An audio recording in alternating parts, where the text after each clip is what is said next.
Happy holidays, everyone. I'm Cindy Hsu, and welcome to Better Together, Celebrate the Season.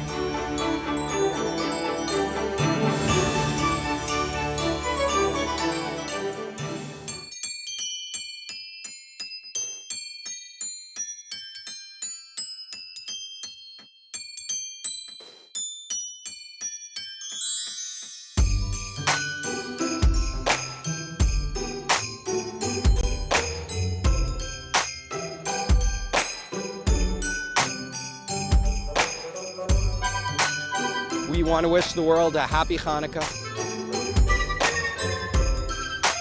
It's the best day of the year. This is what Christmas is all about. I think giving back to others is better than getting for yourself. It brings pleasure to my heart.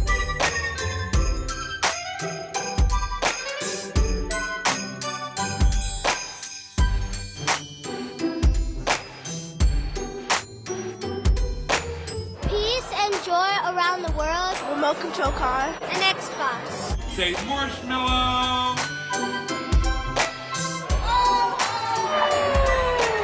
We just get to celebrate each other.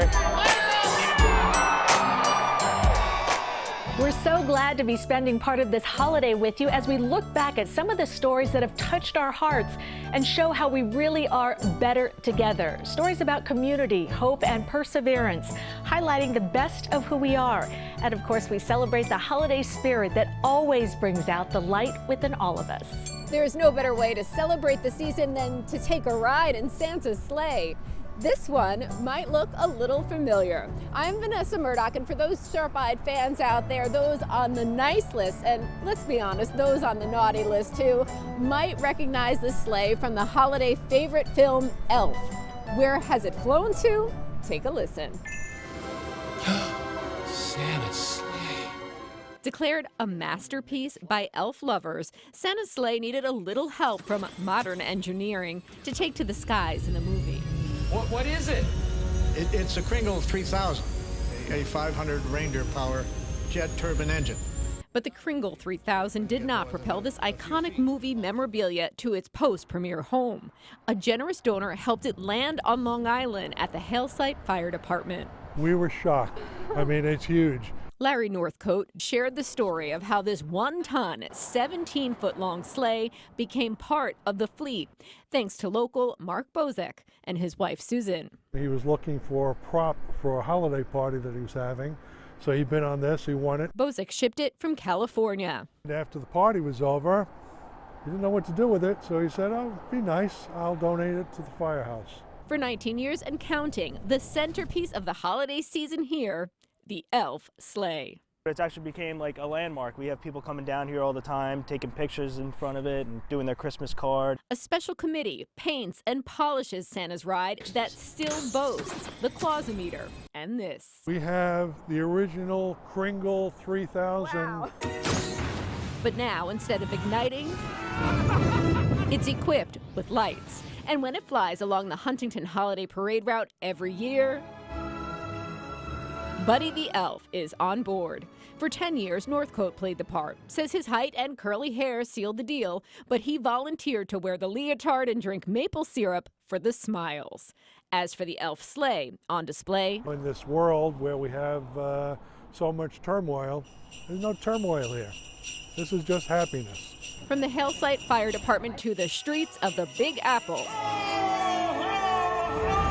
This is a season of many celebrations. Hanukkah, which ended a few days ago, is the Jewish festival of lights, observed with the nightly lighting of a candle in a menorah over 8 days. CBS 2's Lisa Rosner gives us a taste of some of the holiday's special traditions. Melanie Shurka recites Hanukkah prayers over a menorah from Iran. Her grandparents left the country in 1950 for Israel. My father was born in a tent in Israel. They really left everything. They sort of struggled as Iranian Jews, but they really wanted to be living in Israel and being part of it. Decades later, Shurka is reminded of those struggles, witnessing the Israel-Hamas war. It's hard to focus on anything else right now. So just like having a moment to think, this is like 8 days about miracle. And and I really hope that things are going to change in the world. Shirka is chef-owner of Kube on 6th Avenue in Greenwich Village. She and her brother Matt grew up eating kube, a type of dumpling, and now they make it fried, even incorporating it into soup as part of their family traditions for Hanukkah. These flat disc ones have slow-cooked beef on the inside. Along with sufgan yot, fried donuts with Nutella filling or raspberry. This is the raspberry goodness. Ooh, look at that. And potato latkes with lots of herbs to give it a Persian-Israeli kick, she says. So this is a holiday of eating oily foods to remember that the small amount of oil we had lasted a whole 8 days. Jews of all backgrounds have different twists. Bread's Bakery this year is debuting a tiramisu-flavored donut. Balabusta restaurant created a Moroccan fried donut. Zuzu's has a crispy latke inspired by Jordanian and Lebanese roots, topped with duck fat fried shallots. And Polky's is making fried matzo ball tots. For comfort, Mexican-influenced Toloache created a matzo ball soup with jalapeno chicken. Hanukkah considered a miracle because that oil was only supposed to last for 1 day inside the Holy Temple in Jerusalem. In the 2nd century BCE, it was under siege by the Greeks, and Judaism was outlawed. While food is a big part of Hanukkah, it also incorporates playing games and spending quality time with loved ones. It is when we give all the young ones in our family Hanukkah presents. I'm no longer the young one. Families spin the dreidel. Different Hebrew letters determine how much chocolate Hanukkah gelt you get. For more family fun, Manischewitz created ugly sweater cookie decorating kits. Bittersweet moments to be grateful, hoping the 8 days of lights help dispel the darkness. There's more to come as we celebrate the season. The inspiration from this came from this one right here. I'm immortalizing New York City, my hometown. It's wonderful to have all of you guys out here today, regardless of what Mother Nature is serving up. We'll be right back.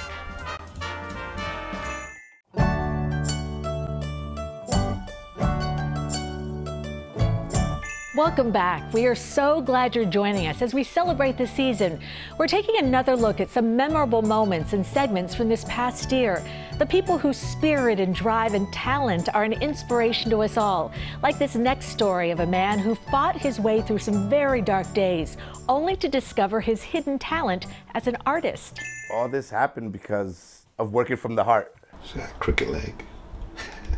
My name is Daniel Cortez, miniature artist from Brooklyn, diorama artist, set design, and I love making cool miniatures. When I sat down to work on a piece, I didn't feel all the stuff that I was going through, all that darkness I was going through. I just liked the way I felt.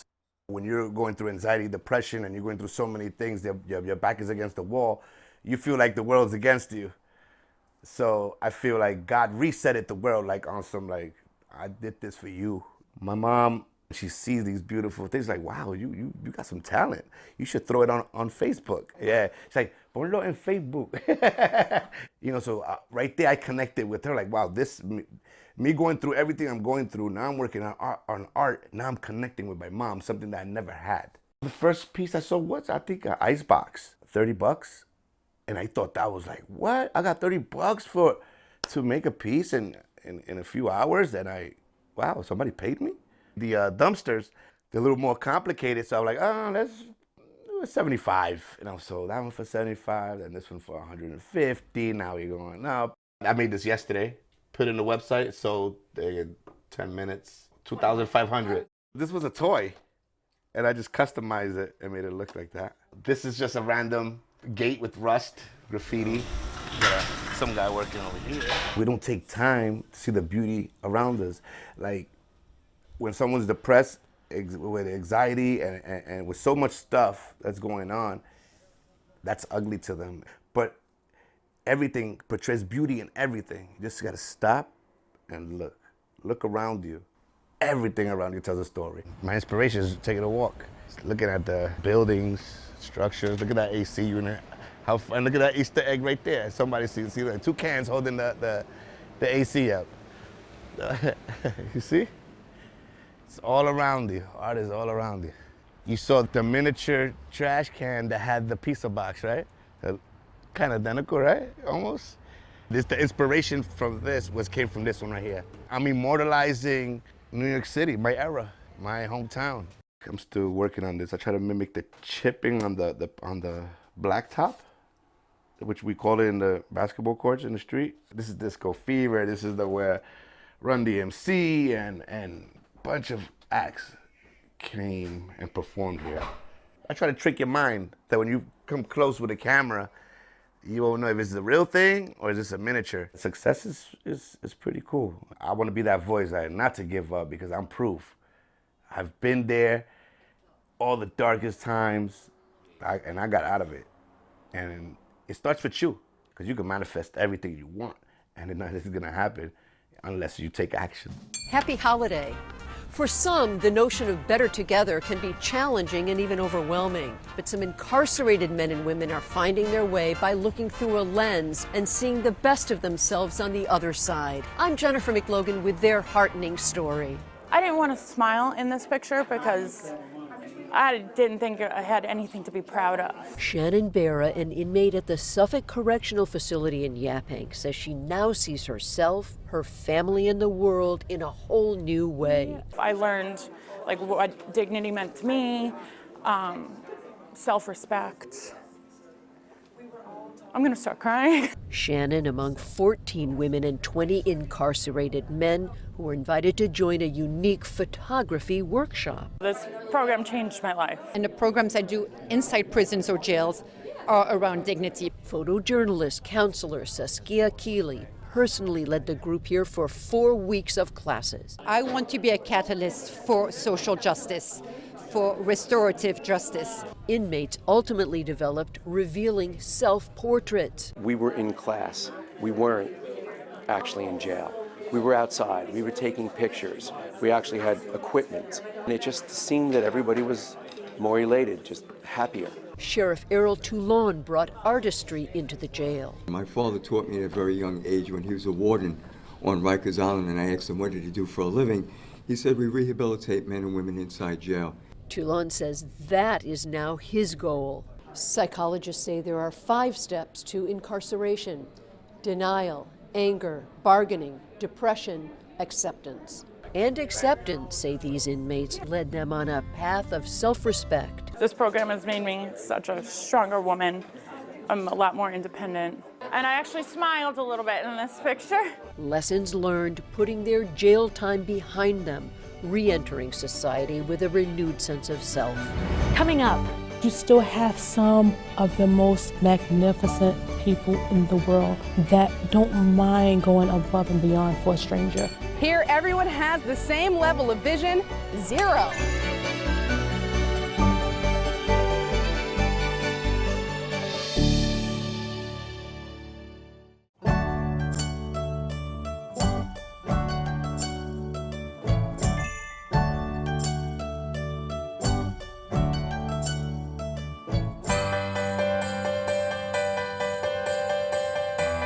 How's everyone doing?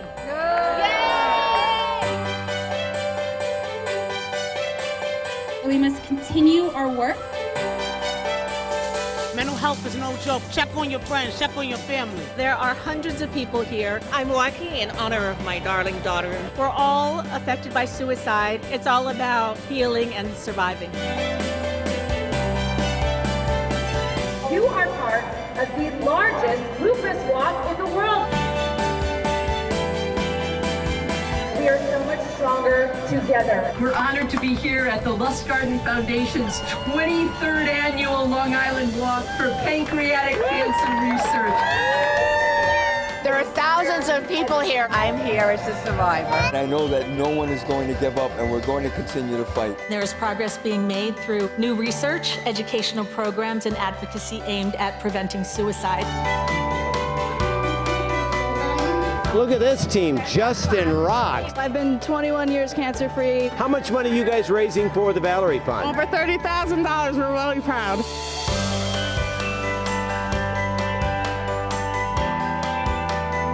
We have to fight. Kids have been in these chairs since noon, getting fresh for back to school. To bring them together along with the community, I think is the best thing. It's really exciting and proud. I'm gonna teach them the right way. I've been coming out with you guys for years and years, 16 years now in New York City. It's wonderful to have all of you guys out here today, regardless of what Mother Nature is serving up.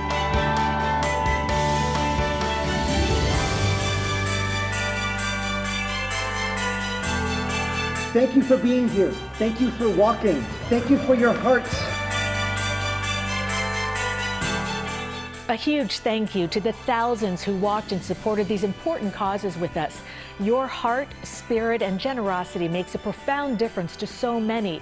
And from walking to driving, a go-kart that is, CBS 2's Otis Livingston introduces us to a teenager who overcame nearly insurmountable odds to excel behind the wheel.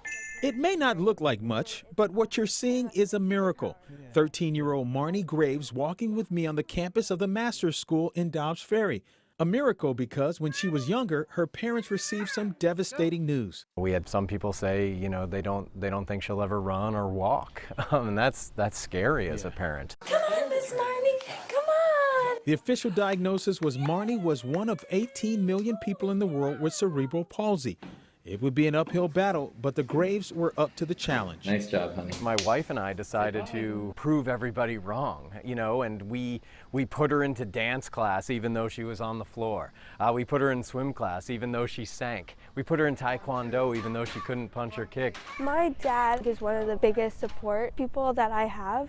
He was there when I was down. He was there helping me learn how to walk. I used to walk on my knees up and down the streets of Brooklyn, holding her hips and teaching her the motion of walking because, you know, it was the only thing that we could do. Marnie feels right at home at the Master's School where she is admired. She's the epitome of the school's mission statement, which includes being a power for good in the world, and its motto, to do it with thy might. What Marnie shows all of us is not to let any disability get in the way of leading a normal life. She lives it every day for us. I think that's pretty extraordinary. What's your message? My message is always believe in yourself. There might be challenges throughout the way, but there's always ways to overcome it and be successful. And that includes out on the go-kart track. That's right, the girl who wasn't expected to walk or run is whizzing around the track up to 50 miles an hour. Turns out it's a beneficial form of exercise for CP. You have to kind of really go because like there's quick turns because you're going super fast. It really helps my body for like quick movements, which is really good for me because it like triggers my brain. Marnie's inspiration comes from another motorsports racer with the disorder. Nicholas Hamilton is the brother of 7-time Formula One world champion Lewis Hamilton, and he races on the British Touring Car Championship driving a specially adapted car. Marnie makes it look easy. But according to her coach, Danny Stevens, it's not without its challenges because of Marnie's physical limitation on her right side. Instead of pushing with the right arm for those left-handers, we're pulling with the left. She's come a long way with that because even with that technical disadvantage, I see no difference really with the other children. And Marnie beats her typical bodied opponents. But that's racing with children. What about me? I mean, I've been driving cars for nearly 40 years. You got this. We'll see. I'm going a little faster, okay? I'm about to get past. No! You bumped me. So how does it feel to be wrapped? I am literally eating your dust.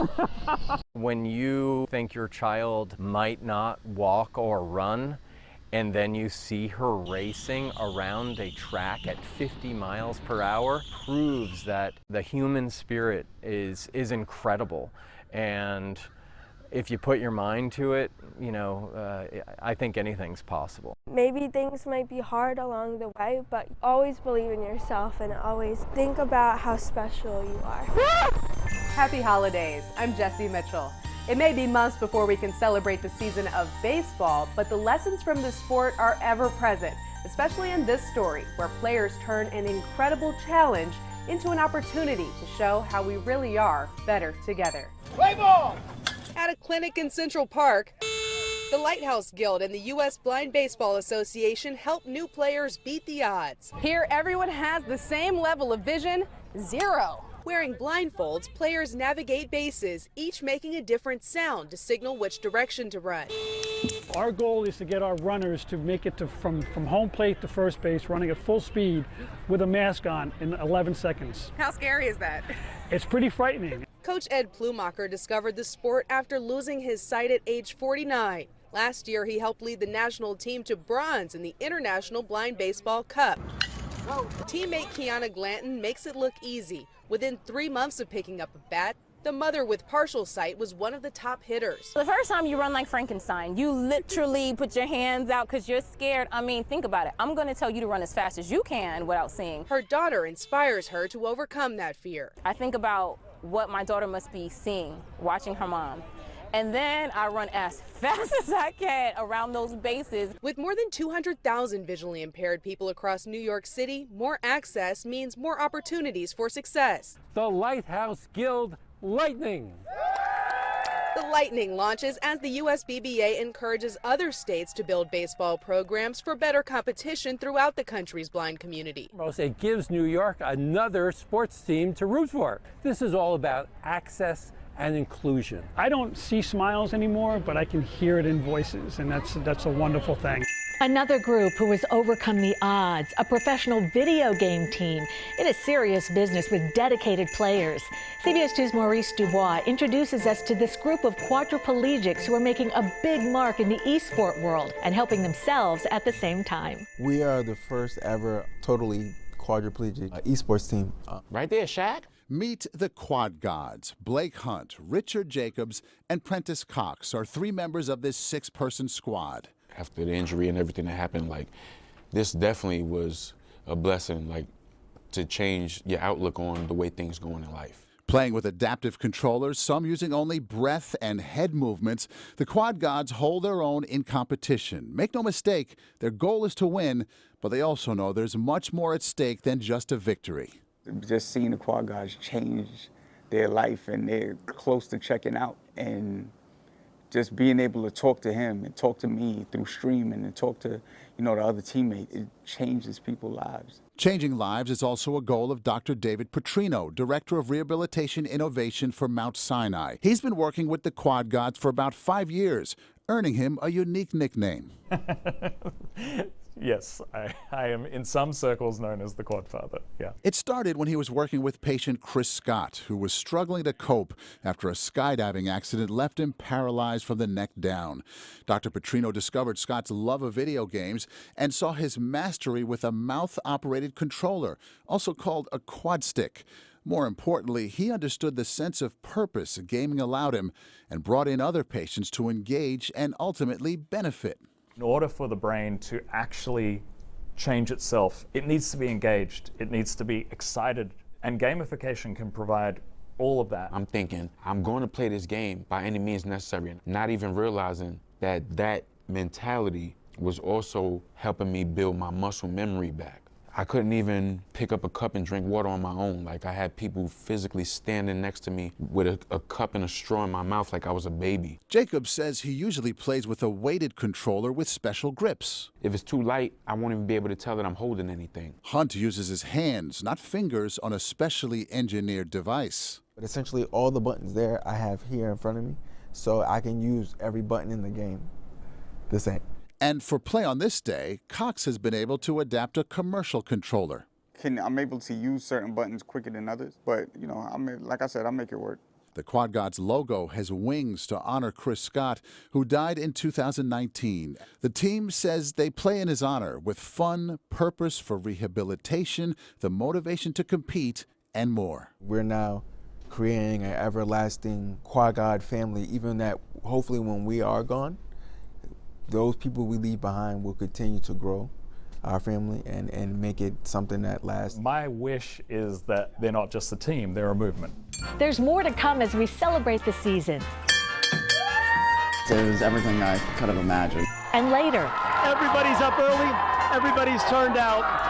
We have got a great Class Act Friday for you.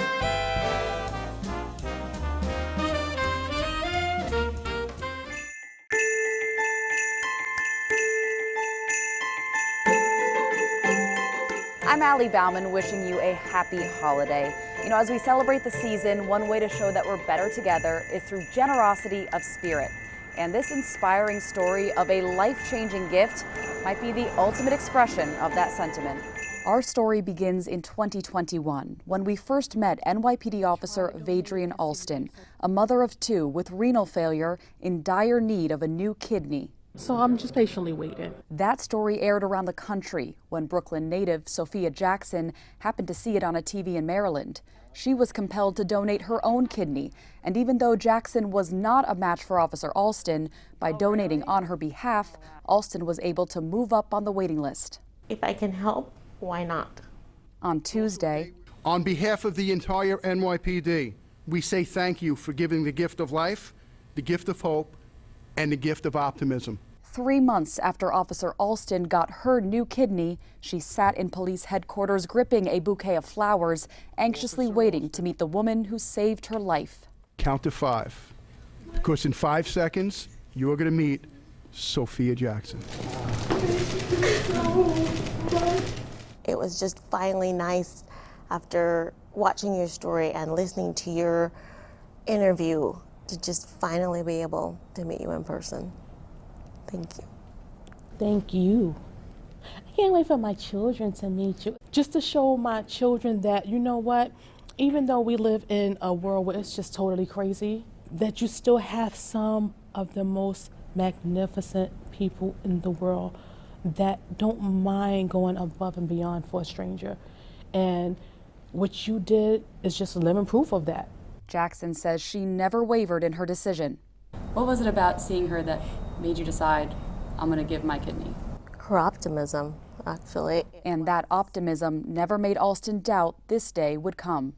I know that once you ask God for something, He will deliver, and you just have to keep the faith. Even when it comes from the unexpected. Without the first story on CBS, Ms. Jackson would have never known about Vadrian. So we owe a special thank you to Ali Bauman and the team at CBS. The average wait time for a kidney is 8 to 10 years. And right now there are more than 97,000 people in the U.S. waiting for a new one.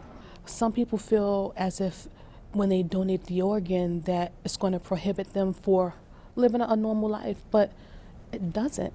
It doesn't. What it actually does is it helps save someone else so that way they can live a normal life as well. After getting a chance to meet each other's families, thank you so much for raising an angel. Officer Alston brought Jackson to Transit District 30 in Brooklyn. I really want to thank you for doing this, for giving us our Officer Vadrian back. So she could meet her family in blue. It took nearly 2 years, 2 states, and 2 kidneys. Thank you for putting yourself out there. Thank you for hearing me. Now these 2 women are connected for life. Another story of surviving and thriving. A teenager living his best life as high school quarterback sees his dreams nearly shattered with a devastating diagnosis. Here's Steve Overmeyer with a story of remarkable courage and perseverance. Every single time I've gotten treatment, I've literally walked past that bell every single time for the last 2.5 years since the first day. For Brant Morgan, that first day seems like a lifetime ago. Even while undergoing chemotherapy for non-Hodgkin's lymphoma, Brant worked on returning to football. He then became the starting quarterback at Jericho High School between hospital visits. His ultimate goal was to complete his final treatment, stand in front of this bell, and do this. It was the most emotional. It was, like I could say, I think I fought my way to deserve ringing that bell a little bit, but it was everything I could have imagined. Waiting for him outside of Cohen's Children's Medical Center were his friends and family, eager to embrace and rejoice. My son kicked the out of cancer. An hour later, he was whisked away to a grand finale celebration for the Leukemia and Lymphoma Society. Brant was an honoree. And I could either sit back and feel sorry for myself each day, or I could get up each morning and do something about it, and that's what I did. My story should show everyone in this room that when you set your mind to something, it is possible, and there's always light at the end of the tunnel. It wrapped up a day to celebrate the ringing of a bell, a sound that sets the tone for his future. Ring this bell 3 times well. It's told to clearly say, my treatment's done, this course is run, and I am on my way. The last line especially, it says, and I'm on my way. I'm 17 years old. I've got my whole life to do so many great things. I'm on my way to a very bright future. Because now this patient has transitioned to survivor. Coming up. It took Peter Matthews 56 years and 87 days to return a small book he found during the Vietnam War. This is the hill that you found the diary? Part of it, yeah. Part of it.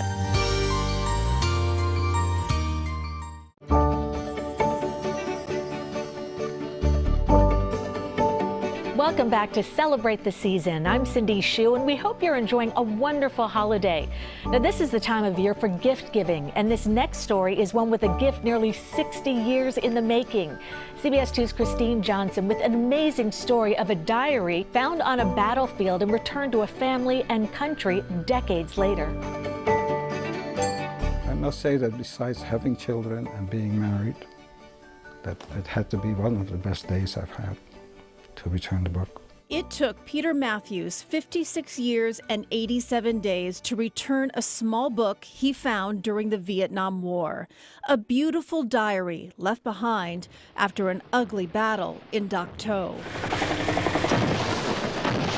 It was 1967 in South Vietnam. This is the hill that you found the diary? Part of it, yeah. Part of it. Yeah. On top of the hill, they shut down one of our helicopters. That's the tail part. Matthews, then a sergeant with the 1st Cavalry Division, landed on Hill 724 to count bodies and look for war documents from enemy soldiers. The diary was in an abandoned backpack. He decided to keep it. Have you had time to think about why you did that? So I recognized the beauty of it, and I just thought it was something to really cherish. With only weeks left to serve, his sole focus was survival and getting back home. His homecoming, though, posed new challenges. Originally from the Netherlands, he was drafted with only a green card and told he had to wait for his U.S. citizenship. I got very mad about that, to put it mildly. So I had a couple of medals, I put my uniform, I put everything in a box. Out of sight, out of mind. I had hangover from Vietnam. I was drinking a lot. After that, I was actually homeless for about 6 weeks. Shortly after that, I met my wife, Christine. Decades passed.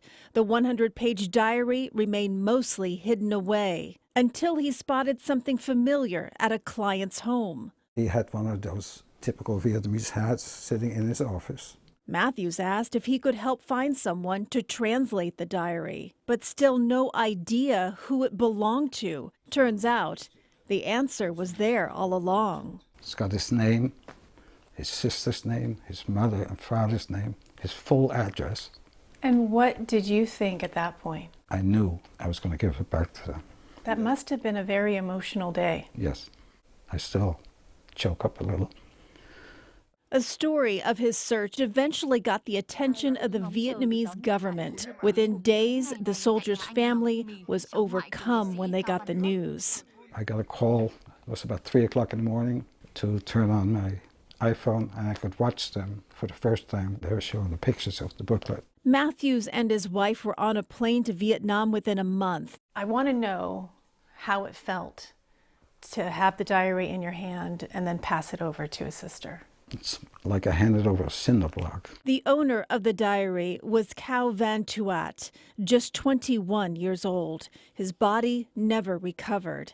His family left with no pictures or mementos. You gave them back something really incredible.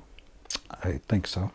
Copies of the diary's pages fills a binder Matthews takes out from time to time. How on earth can a person be a soldier fighting a war, still take time out to create something this fascinating and beautiful? His first time in Vietnam, Matthews was drafted to fight a war.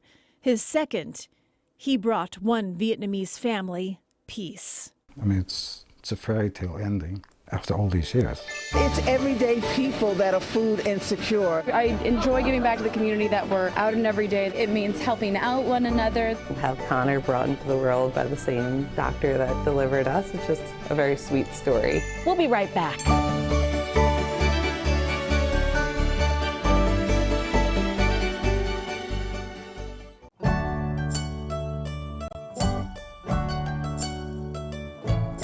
Hi everyone, happy holidays. I'm Chris Raggi.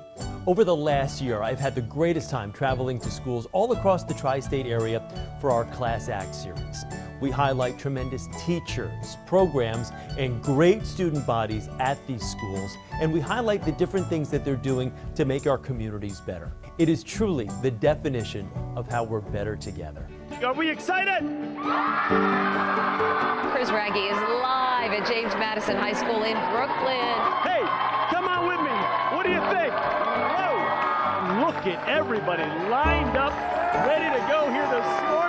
It's great. You get to mentor the younger freshmen, so it's good to lead them in the right direction. It's an honor to have you with us here this morning. We're here to raise funds for a really great cause. In just a few moments, we're going to speak to the top fundraising teams. This is a top 5 fundraiser, Relay for Life, in the entire country. It's an amazing cause. We are at Cardinal Spellman in the Bronx, live this morning for our Class Act segment. 13 straight hours. We're just in hour 2. It just shows how much they care about the school and they care about the cause. When we're talking about turtles here, how fast are we talking? She disappears all the time. There's going to be an incredibly emotional dedication process. Welcome back to CBS 2 News this morning.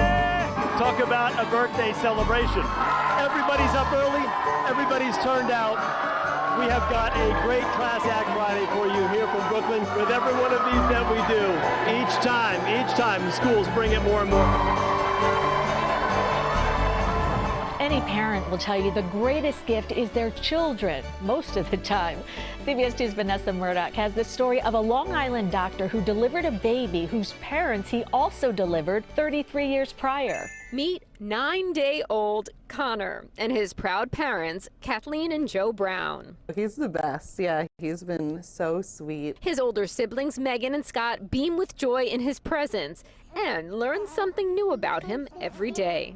Where's your teeth? What we know about Connor, his birth story is one worth sharing. It's one of the things that really kind of keeps me coming back. Dr. Mitchell Kramer, chairman of obstetrics and gynecology at Huntington Hospital, delivered about 6,000 babies in his 34 years of practice. He may not remember the details of every delivery, but he won't forget Connor's. It's a full circle moment. Dr. Kramer also delivered both Kathleen and Joe at Huntington Hospital back in 1990, just 3 days apart. This is the first time it was both parents and their baby. Have Connor brought into the world by the same doctor that delivered us. It's just a very sweet story. We knew we had to get a picture for sure to capture that. Do we know what the odds are? Very low, as far as I know. I don't know anybody else who's done that. There's more to this sweet story. Born at Huntington Hospital as newborns, Kathleen and Joe stayed in the nursery at the same time, and Joe's older sister asked to take Kathleen home. She remembers that there was one girl in the nursery at Huntington Hospital when I was born. Turns out years later that girl was Kathleen. She wanted a sister. Years later, she got that sister-in-law. When everyone asks, where did you guys meet? Joe always says, you know, Huntington Hospital in the nursery. Now it's also where they first laid eyes on their sweet son Connor, just moments after Dr. Kramer ushered him safely into the world. Coming up, She started bringing a Santa suit on all her travels and would snap a Christmas card picture wherever she happened to be. They're reaching up to 11 million meals. That's how much the need is growing.